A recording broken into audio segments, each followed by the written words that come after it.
Algunos sueñan con la vida pirata como si fuera una fantasía de libertad. Imaginan mares turquesa, oro enterrado y canciones al atardecer, pero la realidad flotaba sobre cubiertas de sangre, vómito y castigos inhumanos. En un barco pirata del siglo XVIII, el día empezaba con ron y gritos y terminaba con todos los huesos aún en su sitio. No había glamour, solo supervivencia. El aire era denso y rancio, las reglas implacables. Una cuchara robada podía costar una mano. Dormir demasiado podía significar un latigazo. Comer algo sin permiso, la muerte. El gato de 9 colas cortaba la piel con cada azote, y el castigo más temido era ser abandonado en una isla desierta con una pistola para que uno mismo se encargara del final. Cada día era un infierno compartido con otros marginados que sabían que su única opción era seguir adelante o morir en silencio. Y aún así lo eligieron, porque en tierra la vida ofrecía cadenas invisibles, jerarquías, abusos, hambre. En el mar al menos el botín se repartía por igual, el capitán se votaba y hasta un esclavo liberado podía ganar respeto. La vida pirata era brutal, sucia, corta, pero tenía algo que ningún rey podía dar, una libertad salvaje, pura, indomable. No era un juego ni una leyenda, era vivir al límite cada segundo, sabiendo que la muerte no pedía permiso para llegar. Durante siglos, el océano fue territorio de imperios. Cada ola llevaba los intereses de una corona, cada puerto era una ficha en el ajedrez colonial. Pero entre las banderas y los cañones emergió un tipo de navegante que no respondía a ningún rey: el pirata. A diferencia de lo que dictan los clichés, los primeros piratas no eran simplemente ladrones del mar con parche en el ojo y loro en el hombro. La llamada Edad de Oro de la piratería entre 1650 y 1726 fue un fenómeno histórico complejo, resultado de guerras, tratados diplomáticos y transformaciones económicas que convirtieron a los océanos en rutas comerciales vulnerables y codiciadas. Todo comenzó con los bucaneros, cazadores de reses salvajes en las islas del Caribe, que se convirtieron en corsarios con licencia para atacar a los enemigos de sus respectivos imperios. Pero la frontera entre corsario y pirata era frágil. Bastaba con un papel extraviado para que un héroe de guerra se convirtiera en enemigo de la humanidad. Henry Avery, William Kidd, Blackbeard, Anne Bonny, Mary Read y Calico Jack. Nombres que hoy evocan leyenda, pero que en su momento llenaron los boletines informativos y provocaron histeria en las cortes europeas. El caso de William Kidd fue el primero en generar una cacería internacional documentada en tiempo real a ambos lados del Atlántico, gracias al auge de la imprenta. Su captura, juicio y ejecución fueron el espectáculo del siglo. Mientras las potencias europeas se disputaban las Américas, los piratas aprovechaban la confusión para establecerse. Nassau, en las Bahamas, se convirtió en una república pirata no oficial, una especie de utopía libertaria donde las decisiones se tomaban por votación, y el botín se repartía equitativamente. Y no eran pocos. Tras el final de la Guerra de Sucesión Española, miles de marinos quedaron desempleados. La paz era una sentencia de hambre para los hombres del mar. Así, la piratería se convirtió en una alternativa legítima para quienes no querían volver a las brutales condiciones de la marina o al salario miserable del comercio. Pero lo que realmente encendió la fiebre pirata no fue solo el oro ni el ron. Fue el deseo de escapar del mundo rígido y desigual de tierra firme, donde la clase social marcaba tu destino desde la cuna. En un barco pirata, un esclavo liberado podía sentarse a la mesa con un exoficial inglés. Un pobre podía volverse rico, un criminal, capitán. Esa fue la chispa, el océano como promesa de una vida distinta. Nada más pisar un barco pirata, la idea romántica se evapora como el ron al sol. El mástil cruje con cada movimiento, la madera húmeda despide un hedor agrio, y el aire está impregnado de sudor, tabaco y sangre vieja. No hay camarotes de lujo, ni hamacas de reposo, ni sirenas que canten. Solo hombres sobreviviendo en un espacio mínimo, día tras día, rodeados de agua y muerte. La vida a bordo era brutal, pero para muchos era mejor que lo que habían dejado atrás. Los marinos que desertaban de la Marina Real o del comercio venían huyendo del abuso, el hambre o el olvido. En un barco mercante, el capitán mandaba como un dictador. Las raciones eran miserables y las enfermedades mataban más que los combates. En cambio, en un barco pirata, los capitanes eran elegidos democráticamente y podían ser destituidos si la tripulación lo decidía. Esta pequeña chispa de igualdad bastaba para que muchos eligieran el caos sobre la disciplina. Los días comenzaban al alba, muchas veces sin dormir si había tormenta o si se preparaba un asalto. El desayuno no era otra cosa que un trago de ron o grog, que es una mezcla de ron, agua y jugo de lima, que servía tanto de bebida energética como medicina contra el escorbuto. Los piratas mantenían un sorprendente nivel de salud gracias a su acceso al botín: frutas, especias, vino y medicinas que robaban de barcos mercantes o navíos coloniales. A diferencia de los marineros legales, pocas veces sufrían escorbuto o inanición. El trabajo era constante, desde reparar velas y aparejos hasta cargar cañones, fregar cubierta o curar heridas con cuchillos sin filo. Todos trabajaban. No existían títulos nobles ni favoritismos. El botín se repartía en partes iguales según la función, y quien perdía una pierna o un ojo en combate podía recibir compensaciones de cientos de libras. Una forma brutal pero efectiva de asegurar la lealtad y el coraje. El olor de la bodega era infernal. Los animales vivos compartían espacio con barriles de carne salada y galletas infestadas de gorgojos. Las ratas no eran enemigas, eran comida ocasional. En el calor tropical, la humedad lo corrompía todo. Los cuerpos se enfermaban rápido, y los médicos de a bordo usaban bisturís oxidados y sangrías que a menudo mataban más que curaban. La higiene era una leyenda. Nadie se bañaba, nadie lavaba su ropa, los dientes se caían, las encías sangraban. Y sin embargo, entre todo ese caos, la música y las canciones no faltaban. Algunos tocaban flautas o tambores, otros improvisaban versos sucios, rimas sobre capitanes idiotas o sobre los próximos tesoros. El alcohol fluía como agua, y las noches eran un carnaval sucio donde el sexo, el ron y los puñetazos se mezclaban. No había reglas escritas universales, pero cada barco tenía sus propios artículos, firmados por todos antes de zarpar. Quien los rompía era castigado, desde latigazos y humillaciones hasta ser abandonado en islas desiertas, el temido marooning. Algunos capitanes preferían el espectáculo, ataban al rebelde con grilletes de hierro y lo colgaban del mástil para que sirviera de advertencia. Aún así, y a pesar de todo esto, muchos marinos veían el barco pirata como un refugio, un mundo donde el esclavo liberado podía cenar con un irlandés fugitivo, donde el judío, el musulmán y el católico podían compartir trincheras sin inquisidores, donde las mujeres valientes como Mary Read o Anne Bonny se ganaban el respeto a filo de espada. La libertad tenía un precio, pero también tenía un sabor dulce. Y en medio del mar, bajo la bandera negra, ese sabor era todo lo que algunos necesitaban para seguir respirando.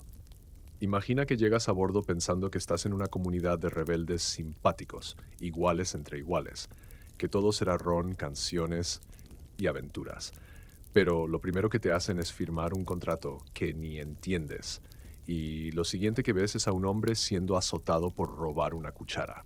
Sí, existía un código pirata, y se tomaba más en serio que una constitución real. Se trataba de un conjunto de reglas acordadas por todos los miembros de la tripulación antes de zarpar. Un pacto de sangre, honor y supervivencia. Si lo rompías, no había advertencia ni perdón. Te esperaba el látigo, el destierro o la muerte. Para alguien del siglo XXI, acostumbrado a apelar, discutir derechos, escribir correos a recursos humanos, estas normas te parecerían una pesadilla medieval. Por ejemplo, quien peleara con otro sin permiso del capitán podía ser abandonado en una isla desierta con una botella de agua y una pistola. A eso se le llamaba marooning, y era considerado un castigo justo. Había reglas estrictas sobre el reparto del botín. Nadie podía quedarse con nada por su cuenta. El oro, las joyas, las telas, incluso el tabaco, se repartían según jerarquía y rol a bordo.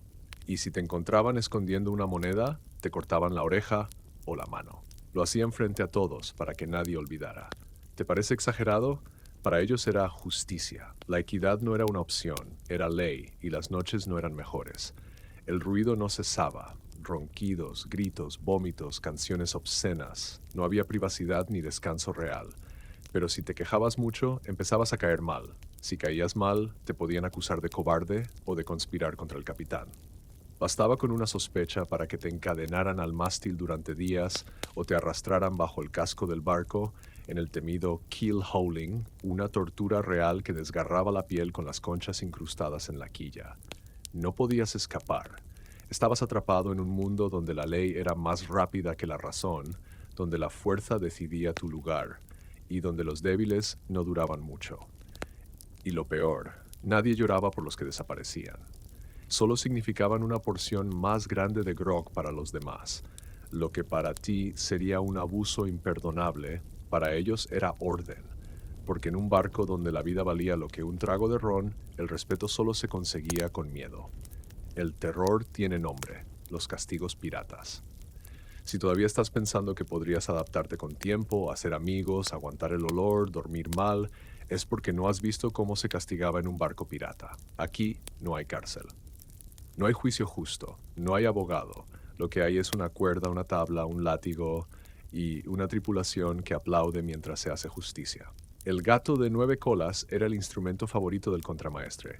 Una cuerda con 9 extremos rematados en nudos o ganchos que abrían la piel como cuchillas.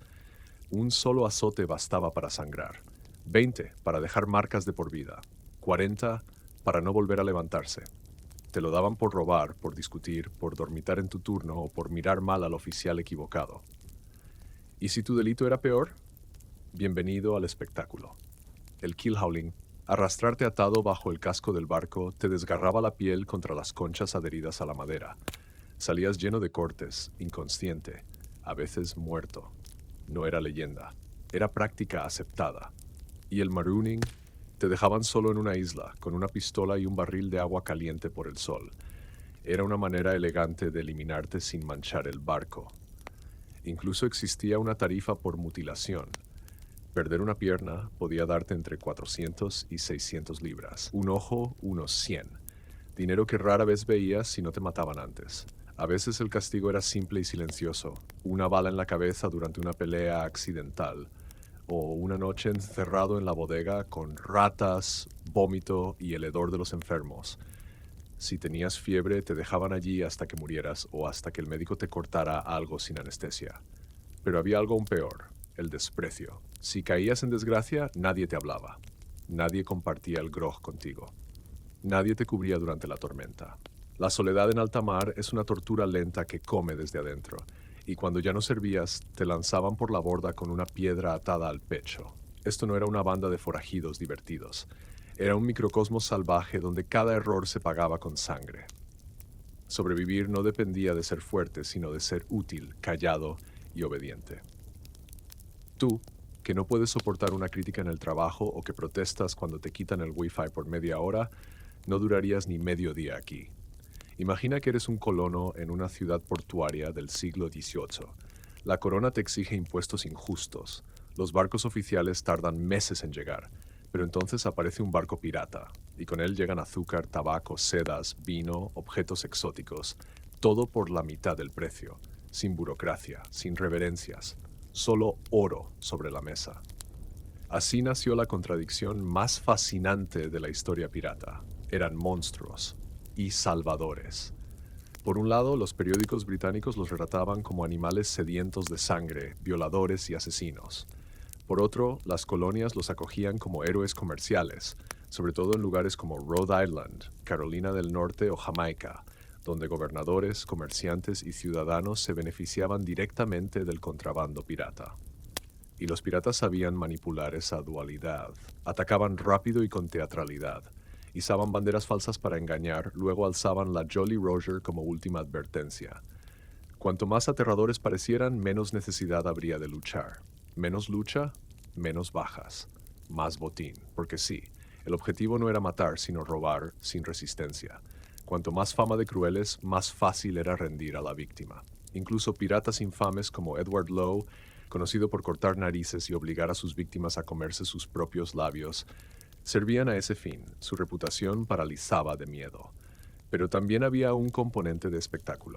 Los juicios y ejecuciones de piratas se convertían en eventos masivos. El caso del capitán William Kidd fue el más famoso. Su juicio fue transcrito palabra por palabra, publicado en panfletos baratos y vendidos como novelas. Su ejecución fue presenciada por miles. La gente lloraba, gritaba, bebía. Era el circo romano del Atlántico. Los piratas lo sabían. Cuanto más visibles eran, más difícil era que los olvidaran. Se tatuaban, se vestían con telas llamativas, usaban sombreros ostentosos, collares de cuentas, plumas. Cada abordaje era una obra de teatro, un espectáculo flotante con cañones, banderas, música, gritos y pólvora.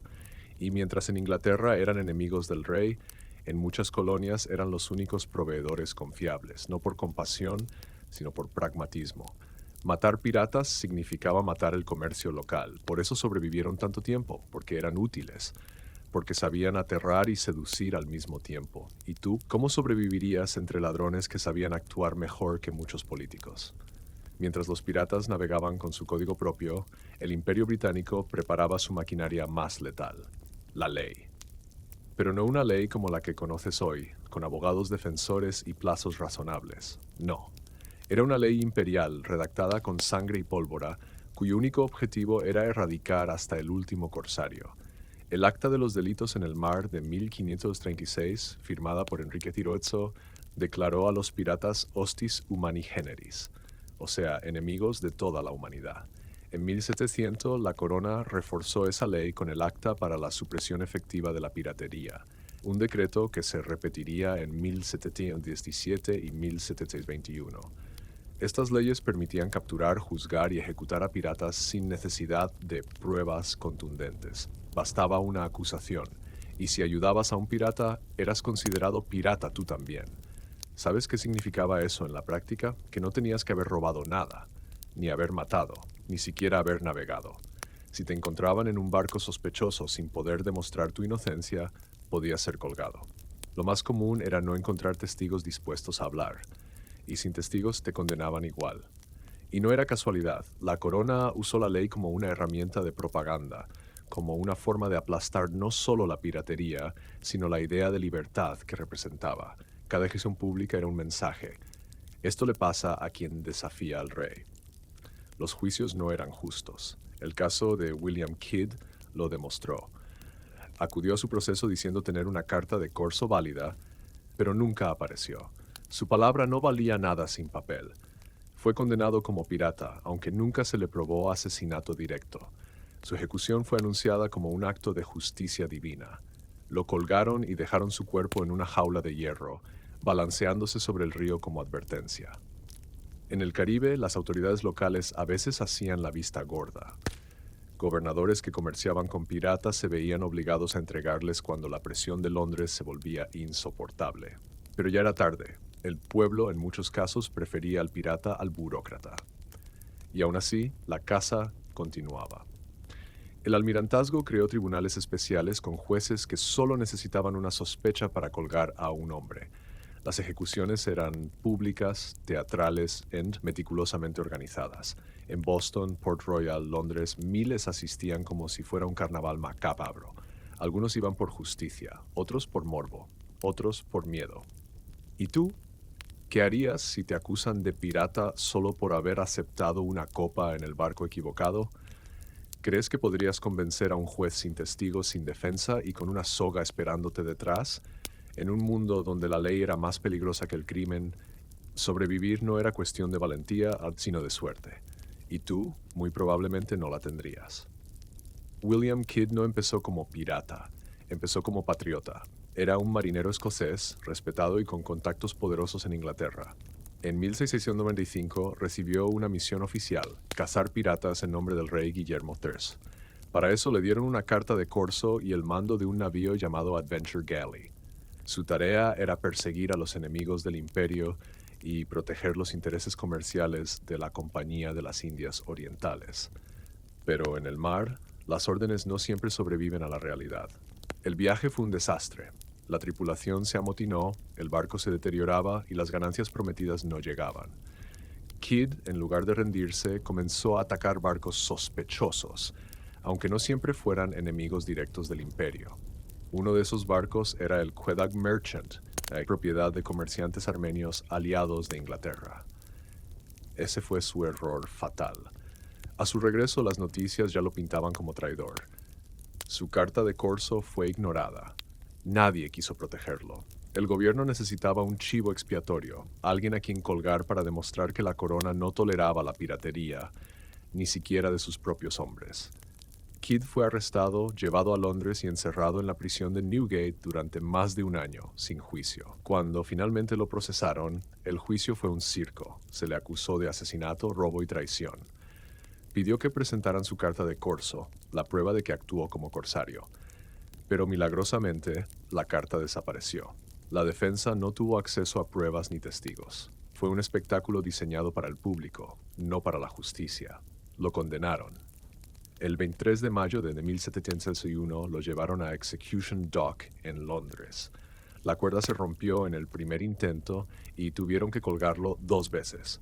Luego su cadáver fue encadenado dentro de una jaula de hierro y colgado sobre el río Támesis durante 3 años, pudriéndose a la vista de todos, como advertencia para quien se atreviera a seguir su camino. William Kidd murió con su reputación destrozada. Pero con el tiempo la historia cambió. Documentos encontrados mucho después probaron que sí tenía carta de corso, que probablemente actuó siguiendo órdenes, que fue víctima de la política y el miedo, pero en su tiempo se convirtió en el símbolo perfecto del castigo ejemplar. Un hombre entre 2 mundos, corsario por contrato, pirata por necesidad, mártir por traición. Tú, que piensas que un contrato te protege, que si sigues las reglas estás a salvo. En ese mundo habrías terminado como Kidd, solo, traicionado y colgado frente a una multitud sedienta de justicia rápida. Te matan, te cuelgan, dejan que tu cuerpo se pudra en una jaula frente al puerto, y sin embargo, siglos después tu nombre se convierte en leyenda. Eso fue lo que los poderosos no lograron prever, que el pirata, en vez de desaparecer, se transformaría en mito. La ejecución pública era el castigo final, y también el inicio de la leyenda. En vez de disuadir, muchas veces fascinaba. Las crónicas sensacionalistas, los panfletos, las baladas de taberna y las primeras novelas convirtieron a los piratas en personajes heroicos, rebeldes y a veces casi justicieros. El público, hambriento de historias y escapismo, consumía esas versiones embellecidas como si fueran verdad. El siglo XVIII los vio morir físicamente, pero nacer como íconos culturales. Desde los cuentos de Daniel Defoe hasta las primeras películas de Hollywood, los piratas dejaron de ser criminales para volverse protagonistas. Aventureros con brújula moral ambigua, carismáticos, valientes, libres. La bandera negra con calavera, que una vez paralizaba de terror a marineros, se convirtió en símbolo de rebeldía y libertad. La idea de un mundo sin reyes ni castas, donde un esclavo podía votar y un fugitivo podía hacerse capitán, sedujo a generaciones. Y lo sigue haciendo. Hoy los piratas están en todos lados, en libros infantiles, parques temáticos, videojuegos, series, festivales, disfraces. Su imagen se ha desinfectado, decorado, glorificado. Pero debajo de esa capa de fantasía queda algo auténtico.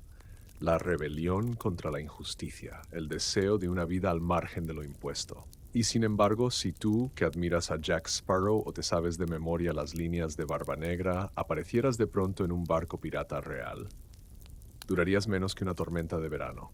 Porque la vida pirata era hambre, dolor, traición, violencia, hedor, enfermedades, tortura y muerte.